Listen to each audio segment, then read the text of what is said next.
We're going home. There's nothing in that." Bartels became sadly resigned. "It is good that you have a friend," was his last word on the subject, but all the same he always glanced at me with a rather doubtful eye.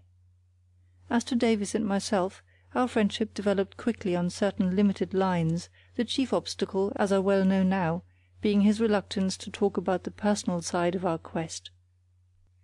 On the other hand, I spoke about my own life and interests, with an unsparing discernment of which I should have been incapable a month ago, and in return I gained the key to his own character.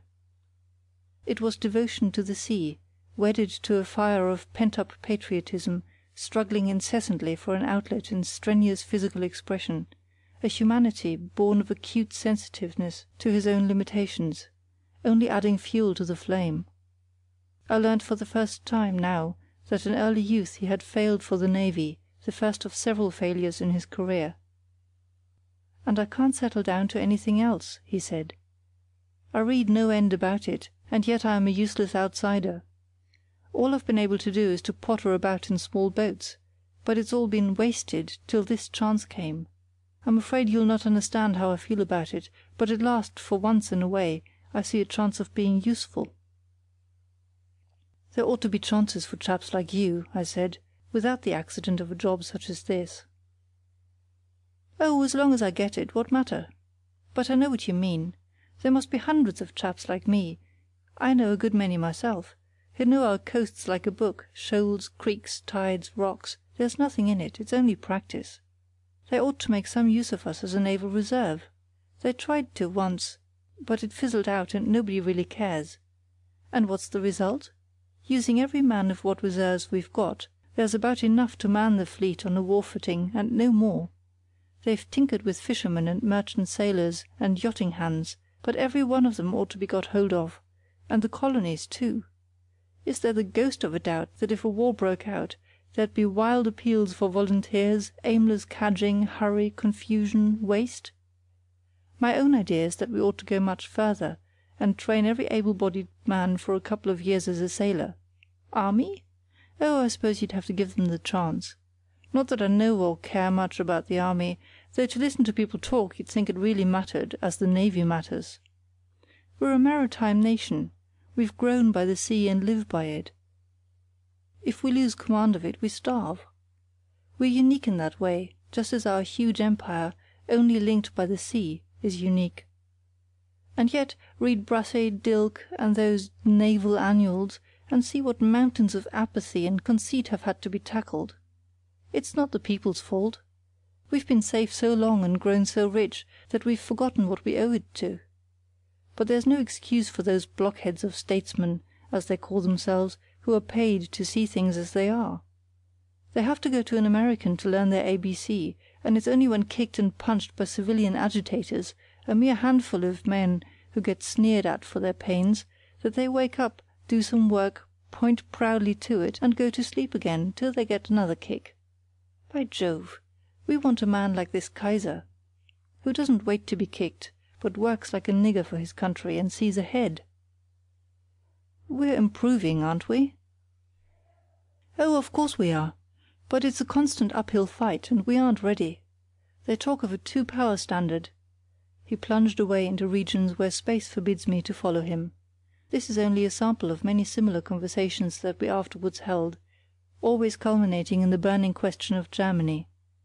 Far from including me and the Foreign Office among his targets for vague invective, he had a profound respect for my sagacity and experience as a member of that institution, a respect which embarrassed me not a little when I thought of my précis writing and cigarette smoking, my dancing and my dining. But I did know something of Germany, and could satisfy his tireless questioning with a certain authority. He used to listen rapt while I described her marvellous awakening in the last generation, under the strength and wisdom of her rulers, her intense patriotic ardour, her seething industrial activity, and, most potent of all, the forces that are moulding modern Europe, her dream of a colonial empire, entailing her transformation from a land power to a sea power, impregnably based on vast territorial resources which we cannot molest. The dim instincts of her people not merely directed but anticipated by the genius of her ruling house, our great trade rivals of the present, our great naval rivals of the future, she grows and strengthens, and waits, an ever more formidable factor in the future of our delicate network of empire, sensitive as gossamer to external shocks, and radiating from an island where commerce is its life, and which depends even for its daily ration of bread on the free passage of the seas. And we aren't ready for her, Davis would say. We don't look her way. We have no naval base in the North Sea and no North Sea fleet. Our best battleships are too deep in draught for North Sea work. And, to crown all, we were asses enough to give her Heligoland, which commands her North Sea coast. And supposing she collars Holland, isn't there some talk of that? That would lead me to describe the swollen ambitions of the Pan-Germanic party, and its ceaseless intrigues to promote the absorption of Austria, Switzerland, and, a direct and flagrant menace to ourselves, of Holland. I don't blame them, said Davis, who, for all his patriotism, had not a particle of racial spleen in his composition. I don't blame them. Their Rhine ceases to be German just when it begins to be most valuable. The mouth is Dutch, and would give them magnificent ports just opposite British shores. We can't talk about conquest and grabbing. We've collared a fine share of the world, and they've every right to be jealous. Let them hate us and say so. It'll teach us to buck up, and that's what really matters. In these talks there occurred a singular contact of minds. It was very well for me to spin sonorous generalities, but I had never till now dreamed of being so vulgar as to translate them into practice.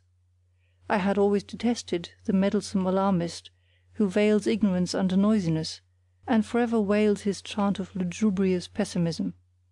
To be thrown with Davis was to receive a shock of enlightenment, for here, at least, was a specimen of the breed who exacted respect. It is true he made use of the usual jargon, interlarding his stammering sentences, sometimes when he was excited, with the oddest effect, with the conventional catchwords of the journalist and platform speaker. But these were but accidents, for he seemed to have caught his innermost conviction from the very soul of the sea itself. An armchair critic is one thing, but a sunburnt, brine-burnt zealot, smarting under a personal discontent, a thirst for a means, however tortuous, of contributing his effort to the great cause, the maritime supremacy of Britain, that was quite another thing. He drew inspiration from the very wind and spray. He communed with his tiller, I believe, and marshalled his figures with its help. To hear him talk was to feel a current of clarifying air blustering into a close club-room, where men bandy ineffectual platitudes, and mumble old shibboleths, and go away and do nothing. In our talk about policy and strategy we were Bismarcks and Rodneys, wielding nations and navies. And indeed I have no doubt that our fancy took extravagant flights sometimes. In plain fact, we were merely two young gentlemen in a 7-ton pleasure boat, with a taste for amateur hydrography and police duty combined. Not that Davies ever doubted. Once set on the road, he gripped his purpose with childlike faith and tenacity. It was his chance. End of chapter 10. Read by Gesine in November 2008.